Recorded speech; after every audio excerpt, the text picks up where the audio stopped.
You remember the sound of an empty house?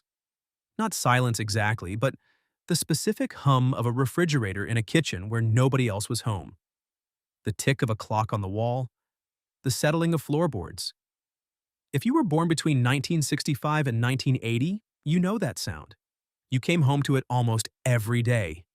You also still show up 5 minutes early to everything because you grew up in a world where there was no way to text running late to a landline. You probably keep a pen in your pocket or your bag, not because you're making a statement, but because some part of your brain still trusts ink on paper more than a cloud-based app that could update itself into something unrecognizable overnight. You check your rearview mirror more than you need to. You remember every phone number you ever memorized as a kid, but you couldn't tell someone your own partner's cell number without looking it up. You own books you've already read digitally because something in you doesn't fully trust that the internet will always be there when you need it. You hear a song from 1985, and you don't just remember the melody, you remember the room you were in, the carpet, the light coming through the window. You calculate the tip in your head before anyone reaches for a phone. And when something breaks in your house, your first instinct isn't to call someone. It's to open it up and see if you can figure out what went wrong. And there's a tiredness underneath all of that. Not physical, not the kind that sleep fixes, but something deeper. Something that's been there so long you almost forgot it wasn't normal. It's what psychologists are starting to call chronological exhaustion. You feel older than you are, and you've felt this way for longer than you'd care to admit. Your father at 52 was watching football on the couch on a Saturday afternoon. He settled into a life that looked roughly the same as it had for 20 years. You at 52 are answering emails on 3 devices while coordinating your mother's pharmacy pickup, your kid's college tour schedule, and a software update that changed your entire workflow last Tuesday. But this isn't about being busy. Everybody's busy. This is about the specific kind of weight that comes from being built for one world and then forced to operate in another. And it started long before the technology arrived. The premature adult. To understand why your internal clock runs ahead of the one on the wall, you have to go back to a kitchen counter in 1978. You're 8 years old, maybe 9.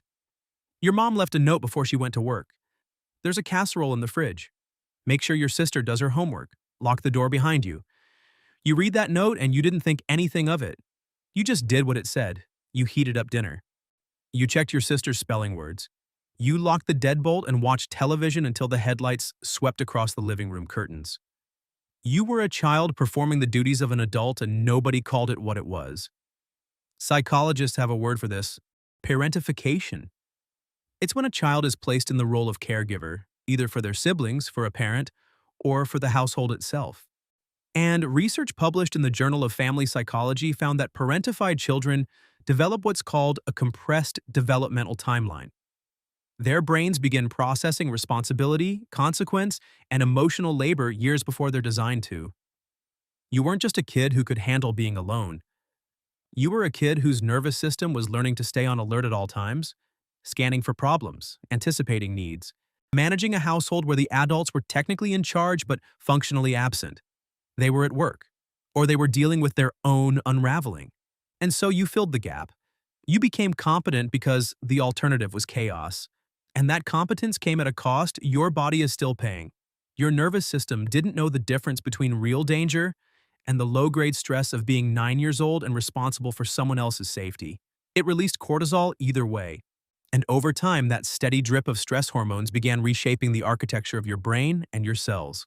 Research from the Centers for Disease Control and the Kaiser Permanente Adverse Childhood Experiences study found that prolonged early life stress actually shortens telomeres, the protective caps on your chromosomes that determine how fast your cells age. The responsibility you carried as a child wasn't just a chapter in your story. It was being written into your biology. Your body has been keeping score since you were 8 years old, and the tab is coming due now. The emotional radar. But the wait didn't stop at the front door. Because while you were learning to be an adult before your time, the world around you was fracturing in ways most kids shouldn't have to witness up close. Divorce rates in the United States hit their all-time peak in 1981. And if you were a Gen X kid, there's a real chance you lived through the dissolution of your parents' marriage. Not from a distance, not as an abstract concept you heard about later, but from the center of it. You were in the back seat of the car during the arguments. You were the one shuttled between two houses on alternating weekends, learning to read your mother's mood when you walked through the door and your father's silence when he dropped you off. Children of divorce develop what psychologists call hypervigilant emotional monitoring. You learned to scan a room the second you entered it. You could feel tension before anyone said a word. You knew which parent was having a bad day by the way they held their coffee mug or the speed at which they closed the car door. You became fluent in a language of micro signals that most adults spend years in therapy learning to decode. You didn't need therapy, you needed survival. And this wasn't a skill you chose to develop, it was an adaptation. Your young brain learning that the emotional climate of the adults around you was volatile and that your job was to navigate it without making things worse. You became the peacekeeper, the translator, the kid who knew exactly when to crack a joke to cut the tension and when to become invisible. Some of you learned to play one parent against the other, not from manipulation, but from the primal need to maintain access to love on both sides of the divide. And that vigilance never switched off. Decades later, it's still running in the background like a program you can't close. You walk into a meeting at work and you can feel the mood of the room before anyone speaks. You notice the slight shift in your partner's tone before they even realize they're upset. You pick up on what your teenager isn't saying faster than what they are. You're still scanning, still reading, still carrying the weight of everyone else's emotional weather. And you've been doing it for so long that you don't even register the energy it costs you. It just feels like being you. The bridge tax. On top of the childhood you navigated, there's something else that separates you from every generation that came before or after. You are the bridge generation. You were born into a world of rotary telephones, paper maps, and handwritten letters.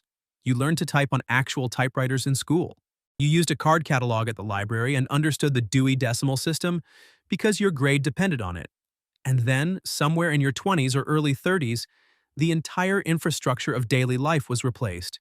The internet arrived. Then email, then cell phones, then smartphones, then social media, then algorithms, then artificial intelligence. What's happening inside your head is something researchers call dual environment cognitive load. The world you were wired for during your developmental years, roughly ages 12 to 22, permanently shaped your expectations. But the world you now operate in runs on completely different rules. So your brain maintains two operating systems simultaneously. You remember the sound of a dial-up modem connecting. You also use cloud storage and project management tools that didn't exist 5 years ago. You feel a loses signal for 10 seconds, you feel a flash of genuine disorientation. And this shows up in the smallest places.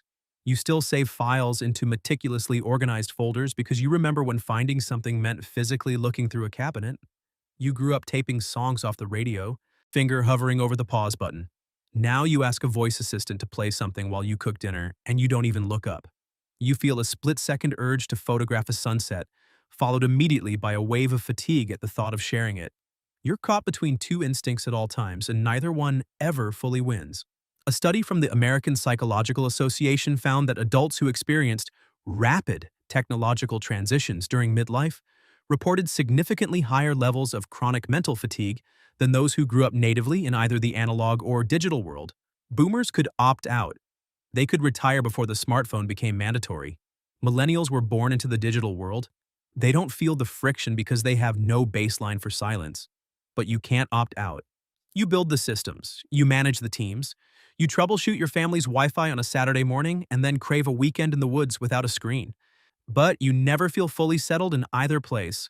And that constant translation between two eras of human experience is a tax you pay every single day. It shows up as that low-level tiredness that sleep doesn't seem to fix. The compound fracture. While you were adapting to every new technological wave, you were also absorbing economic blows that came one after another with almost no recovery time in between. You entered the workforce during the recession of the early 1990s. If you graduated college in 91 or 92, you walked into a job market that didn't want you. You figured it out anyway because that's what you do.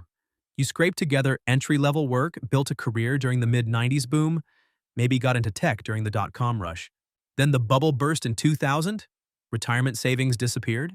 Stock options that were supposed to change your life became worthless overnight. You rebuilt, you adapted. You hit your stride in the mid-2000s, bought a house, started a family, finally felt like the ground beneath you was solid. Maybe for the first time in your adult life, you exhaled. And then 2008 happened. The housing market collapsed. The financial system nearly imploded. Some of you lost houses. Some of you lost marriages that couldn't survive the financial pressure. Some of you simply lost the belief that hard work leads to security, a belief your parents' generation took for granted. Each time, you got back up. Each time, you started over. But the psychological residue of repeated financial rebuilding is cumulative. It doesn't reset because the Dow recovers or your salary goes up. Your brain learned that stability is temporary. The ground can always shift. Economists call this financial post-traumatic stress. You just call it being careful. It's why you check your bank account more often than you need to. It's why you still feel a low hum of money anxiety, even when things are objectively fine. And now, in your late 40s or 50s, you've entered what sociologists call the sandwich generation squeeze. You're raising children navigating a world you barely recognize, social media pressures and mental health challenges that didn't exist when you were their age. You're helping them with college applications for schools that cost 4 times what they did when you graduated. And at the same time, you're watching your boomer parents age. You're fielding calls about doctor's appointments and medication changes. You're driving across town on a Tuesday night because your mother forgot to eat, then coming home to help your teenager with an essay. You're comparing memory care facilities during your lunch break and researching financial aid packages after the kids go to bed. Research from the Pew Research Center found that roughly 1 in 7 middle-aged adults is simultaneously providing financial support to both a child and an aging parent. But for Gen X, this lands differently because you were conditioned to carry it alone. You were never taught how to ask for help. Your siblings are dealing with their own version of this squeeze. And the coordination required to share the load sometimes feels harder than just doing it yourself. So you do it yourself.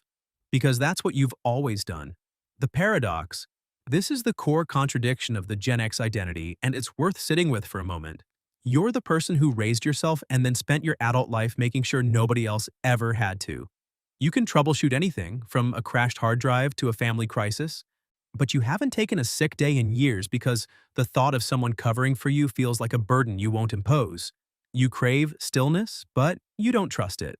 The second things get quiet, something in you starts scanning for what's about to go wrong. You're the first person everyone calls when something breaks, and the last person who calls anyone when you're the one breaking. You miss a world that no longer exists. You miss the slowness of it, the way a Saturday afternoon could stretch out endlessly with nothing to do and nowhere to be. You miss the sound of a telephone ringing in the kitchen and not knowing who it was until you picked it up. You miss walking into a record store and flipping through albums for an hour, choosing one based on the cover art alone. You miss the feeling of being unreachable for an afternoon, truly unreachable, with no guilt attached. But you also know you can't go back. And you wouldn't, not entirely, because you remember the limitations too. The boredom that had no outlet. The 3 channels on television. The arguments you couldn't resolve because you couldn't text an apology at midnight. You use the convenience of the modern world every day, and there's a quiet grief in that contradiction. A mourning for a version of life that felt more tactile, more human, more connected in ways that had nothing to do with bandwidth. Researchers call this displaced nostalgia, a longing not just for a time but for a way of being in the world that no longer has a place. And it hits Gen X harder than other generations because you're the only ones who remember both sides of the divide with total clarity. You didn't read about the analog world, you lived it. You built forts in it, you fell in love in it, and then you watched it disappear, replaced by something faster and more efficient, but somehow thinner. And there's a cost to the new world that you feel more sharply than anyone around you. You grew up in the last era where your mistakes were private. Your teenage embarrassments, your bad haircuts, your first heartbreak, your worst moments, they exist only in the memories of the people who were there. They're in shoeboxes, under beds, not indexed in a searchable database. But now you live and work in a world where everything is documented, archived, retrievable. And that awareness creates a background hum of vigilance that ages the soul. You're monitoring your digital footprint while mourning a time when a footprint was just something left in dirt. And then there's this. You'll recommend therapy to your kids without hesitation. You'll drive a friend to their appointment, but you won't book one for yourself. Studies from the National Institute of Mental Health show that Generation X has the lowest rate of mental health service utilization of any adult generation, despite reporting some of the highest levels of stress and burnout. You're not avoiding help because you don't believe in it. You're avoiding it because the very foundation of your identity is built on not needing it. And taking that apart feels like taking apart the thing that kept you alive. There's a particular cruelty in this. And the same resilience that got you through the divorces, the recessions, the empty houses, and every quiet emergency in between, that resilience now works against you. It tells you that needing help is the same as failing. It whispers that you've handled worse. And technically, it's right. You have handled worse. But handling it and being okay are not the same thing, and they never were. The reframe. All of these threads, the premature responsibility, the emotional radar that never switches off, the bridge tax between two worlds, the compound fractures of economic collapse, the caretaker squeeze, and the grief for a life that felt more human, they weave together into something that looks, from the outside, like aging. Your doctor might call it stress. Your partner might call it being distant. Your kids might call it being tired all the time. But it's not aging, it's accumulation. It's the weight of a life lived on high alert, a nervous system that was never taught to stand down, and a generation that was handed the keys to the house before they could reach the lock. You feel older than you are because you've been old since you were young. You were 8 years old and managing a household. You were 12 and navigating your parents' divorce like a tiny diplomat with no training. You were 22 and rebuilding after your first economic collapse while your boomer bosses told you to be grateful for the opportunity. You were 35 learning your fourth operating system at work while trying to remember your new baby's feeding schedule. And now, at 50, you're holding up two generations while pretending you're fine. Because that's what you've always done. And because nobody ever asked if you were okay. They just assumed you were. Because you always looked like you had it handled. But that chronological exhaustion you carry isn't dysfunction. It's evidence of an enormous amount of lived skill. You can read a room before anyone speaks. You can rebuild a career from the ground up because you've already done it twice. You can hold the analog and digital worlds in your head simultaneously and translate between them for people on both sides. You can sit with discomfort because you've been doing that since you were 9 years old on a quiet kitchen floor waiting for headlights. Recognizing this doesn't make you weak. It makes you accurate. You're not falling apart. You're finally seeing the full weight of what you've been carrying, and you're seeing it clearly, maybe for the first time, because you've been too busy carrying it to stop and look. And the quiet strength that got you here, that stubbornness, that refusal to quit, that ability to walk into a dark house at 9 years old and just handle it, it can also give you permission to set some of it down. Not all of it. You wouldn't know what to do with empty hands, but some of it. Enough to feel the difference. Enough to stop running the old programs that kept you alive as a child but are slowly wearing you out as an adult. You've been navigating your own path since the day your mom left that note on the counter. You figured it out then. You figured it out after the divorce, after the dot-com crash, after the housing crisis, and every quiet emergency in between. You'll figure this out too. You just might not have to do it alone this time. And admitting that isn't weakness. It's the most grown-up thing you've ever done. If something in this video made you stop and think, yeah, that's exactly it, subscribe. I make content like this every week, pulling apart the psychology behind how we actually got wired. There are other videos on this channel that go deeper from different angles, and I think you'd get something from them. Take a breath. You've earned it.